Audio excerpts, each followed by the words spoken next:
The boots hit the cobblestones first. That's what the witnesses remembered afterward. Not the shouting, not the lamplight swinging on its iron hook, but the sound of leather hammering wet stone in the narrow alleys behind Macquarie Street. Late August 1843. Hobart Town, Van Diemen's Land.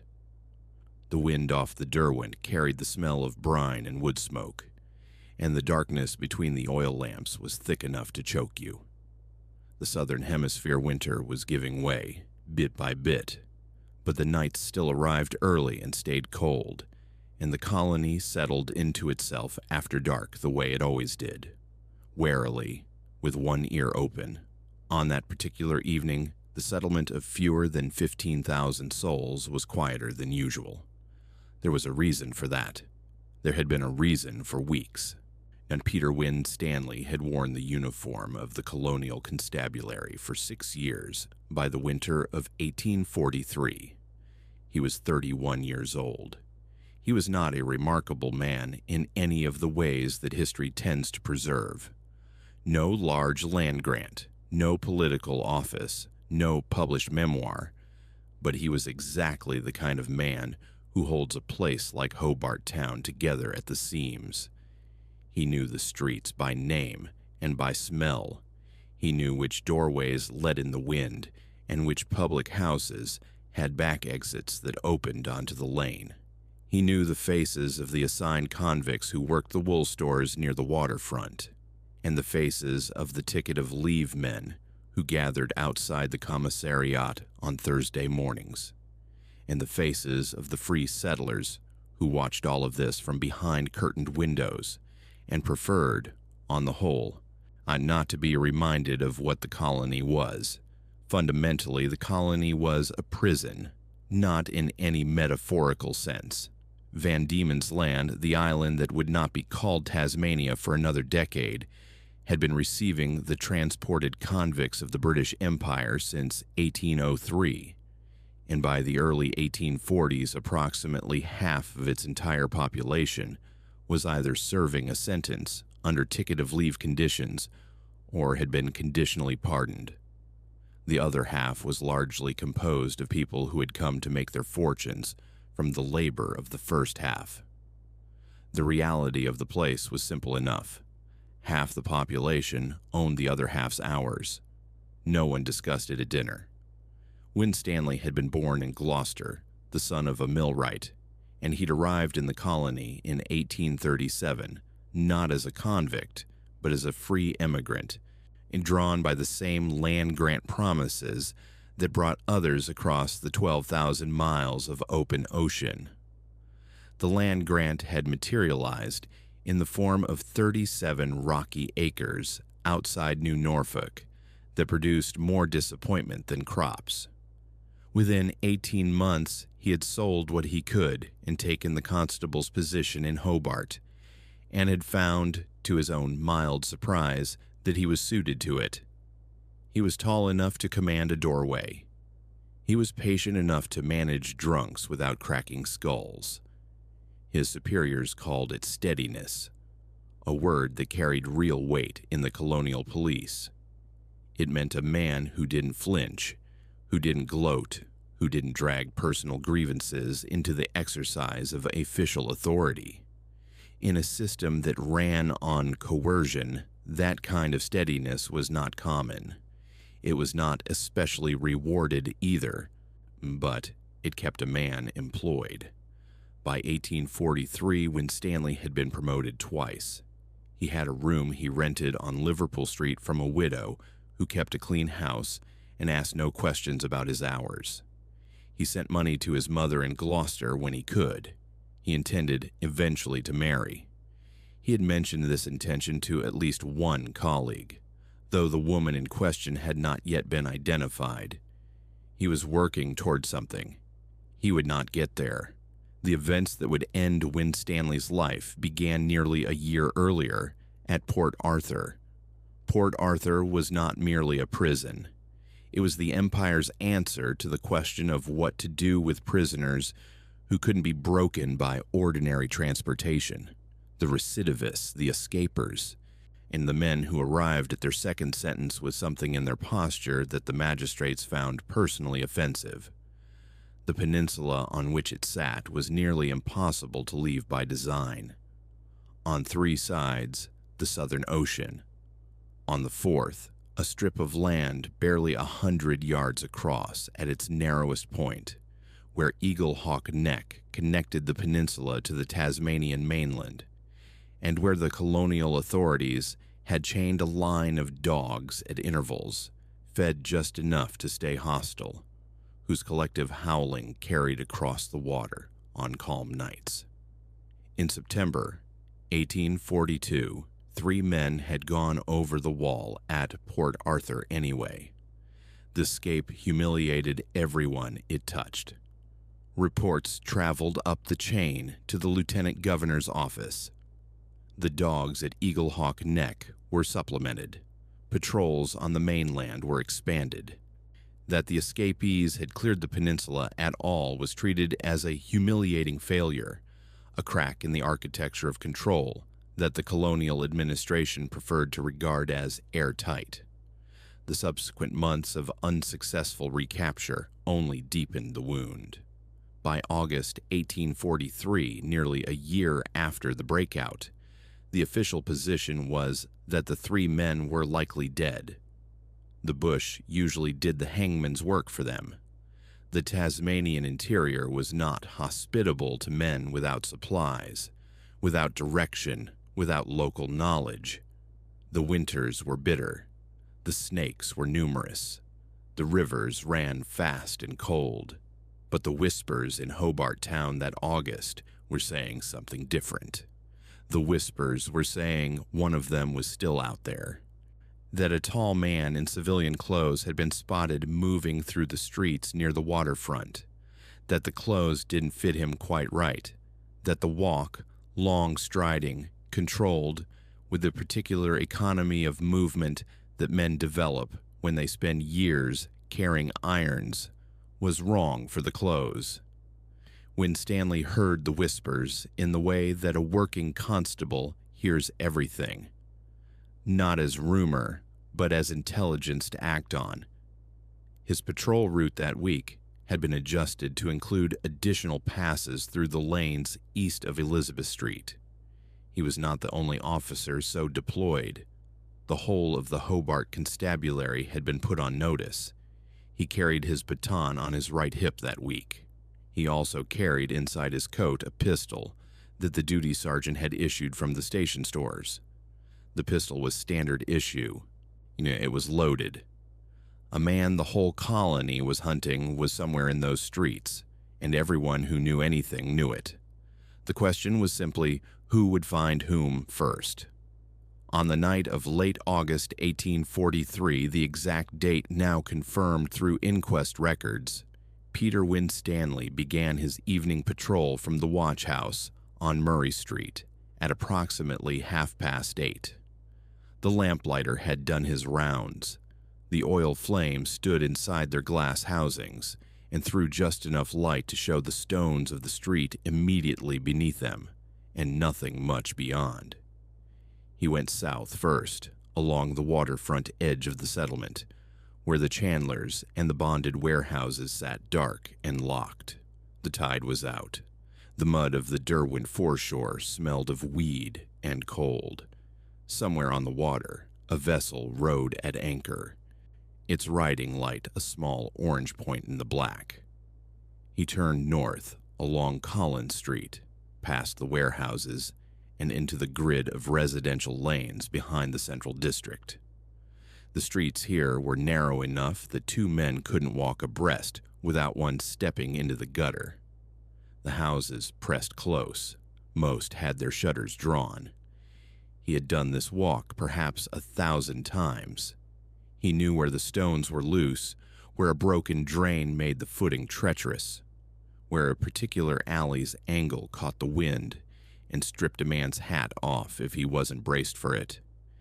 He moved through the familiar dark, the way a man moves through a room he's lived in for years, without deliberate attention, with the particular alertness of someone whose awareness had spread itself across the whole environment until it looked, from the outside, eye-like calm. At some point in his passage through the lanes behind Macquarie Street, the night stopped being ordinary. What followed would be reconstructed from the testimony of 2 witnesses and the physical evidence recovered at the scene. Winstanley himself couldn't give a full account. By the time he was found, he had just enough left to confirm the essential facts before those facts became the only thing he had left to give. The alarm reached the watch house at approximately 10 o'clock. A bystander, a free settler returning from an evening engagement, had heard the struggle and then the crack of a pistol discharged in the confined space of the lane. Not a bang. A flat, pressurized report, like a door struck very hard with a flat board. He hadn't seen the shooter. By the time he reached the lane's entrance, there was only Winstanley. The constable was on his knees beside the left-hand wall of the alley, one hand pressed flat against the stone to hold himself upright. His lantern sat on the ground 3 feet away, still burning. His baton lay further back, where it had fallen during the struggle. He was still conscious when the bystander reached him. He gave the man a name and a direction, and then he gave nothing further. The duty sergeant who arrived within 20 minutes recorded the scene carefully. He found a single entry wound on the left side of Winstanley's abdomen. There was no exit wound, and though Winstanley was distressed, he was still conscious. No weapon had been left behind. The shooter had vanished north into the dark toward the waterfront.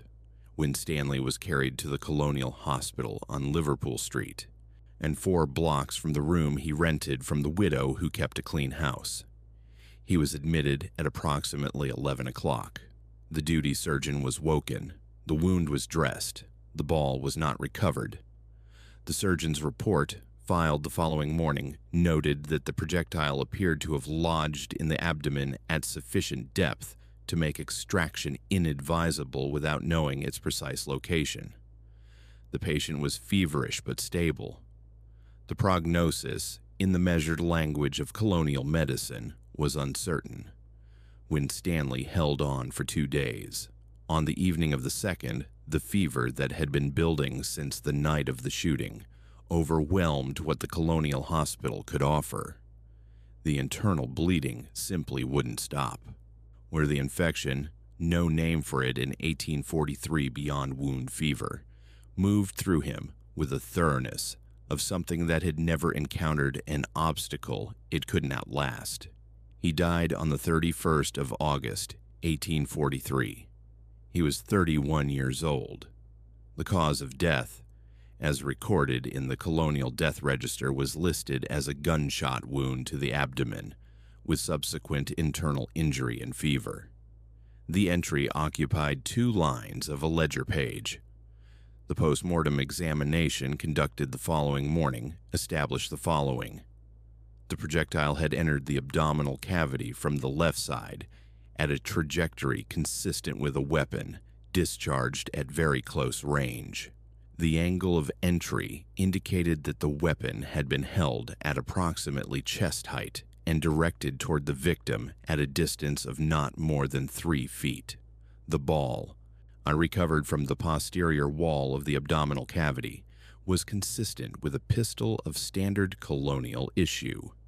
The surgeon also noted, in the same flat register as the preceding paragraphs, that the victim's hands bore defensive abrasions consistent with a struggle before the weapon was fired.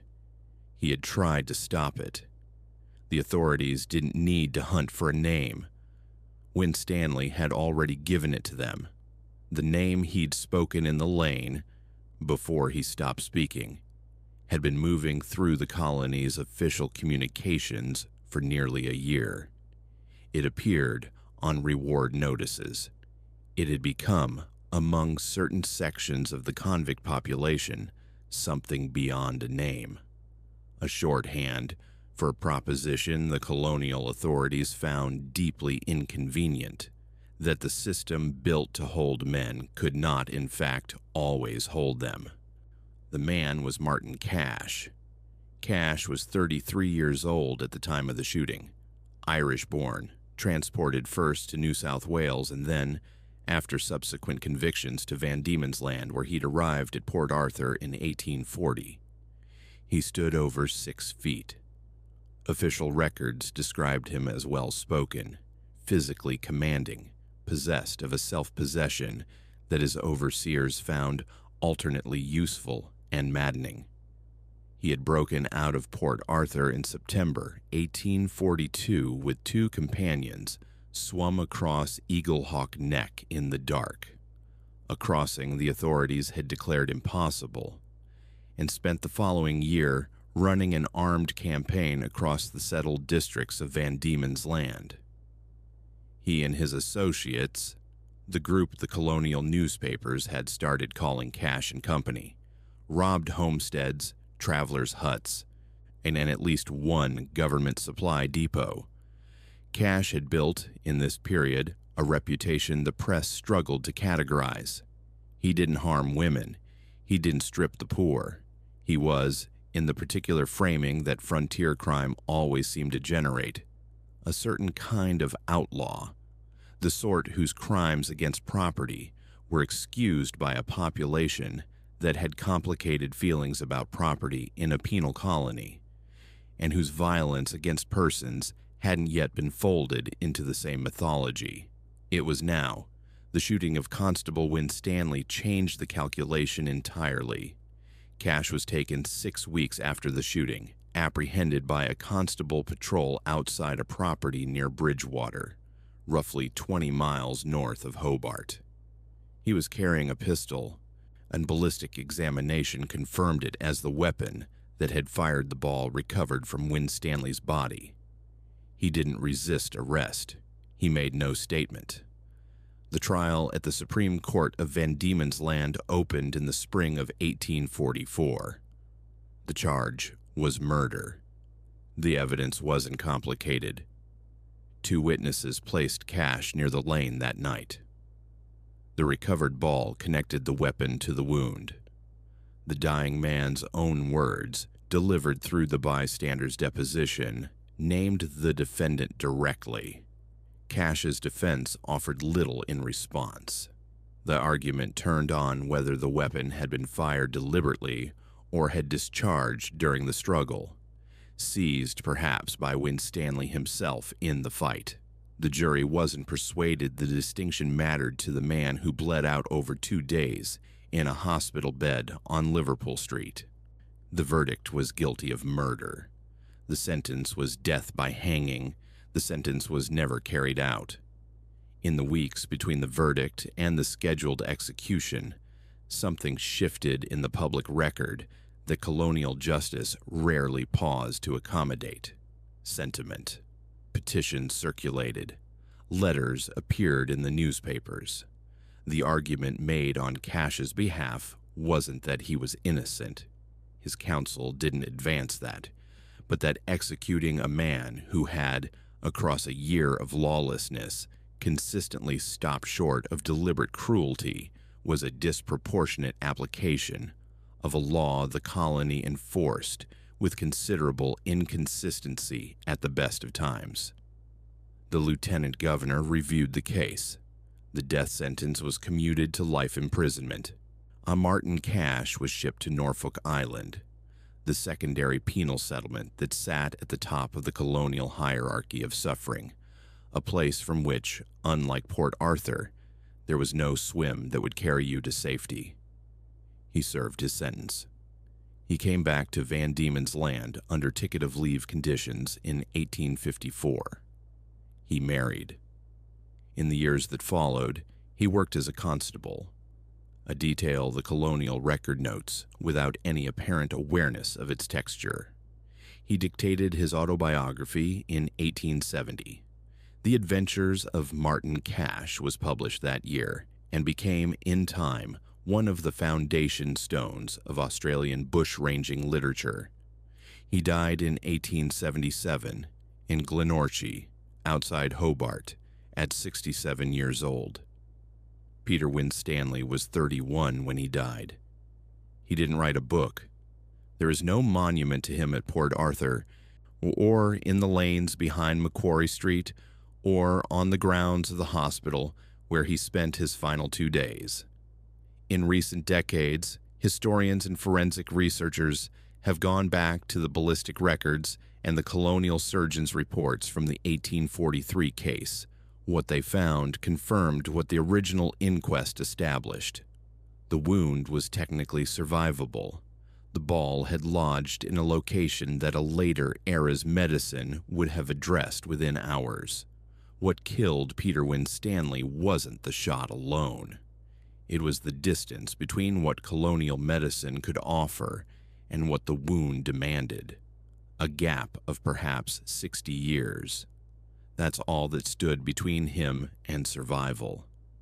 If this kind of history matters to you, forgotten people, buried records, cases that never made it into the books, consider subscribing. Every case here is someone who deserves to be remembered.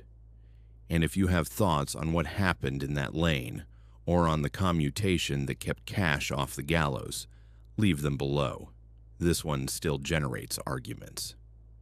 The Port Arthur Historic Site occupies the same peninsula where Cash was imprisoned, where the dogs were chained at Eaglehawk Neck, where the Southern Ocean pushes in from the Antarctic with nothing between it and the horizon for more than 1,000 miles. The timber buildings are largely gone. The stone ones remain. The penitentiary, the roofless church, the separate prison, where men were kept in silence and darkness as a refinement of ordinary punishment. Visitors walk through on warm afternoons and take photographs. Some of them know the name Martin Cash. Fewer know the name Peter Winstanley. The Derwent still moves below the city that Hobart Town became. The mountain above it, Mount Wellington, which the Palawa people called Kunani, carries snow on its summit for 6 months of the year and looks down at the streets and the harbor and the alleys without interest. The lane where Winstanley fell was swallowed long ago by a city that grew past its colonial bones. The cobblestones, if they're still there at all, are buried under asphalt in 180 years of ordinary life. People going about their days in a place that was, once, designed to be inescapable. He was working towards something. He had mentioned that. He didn't get there.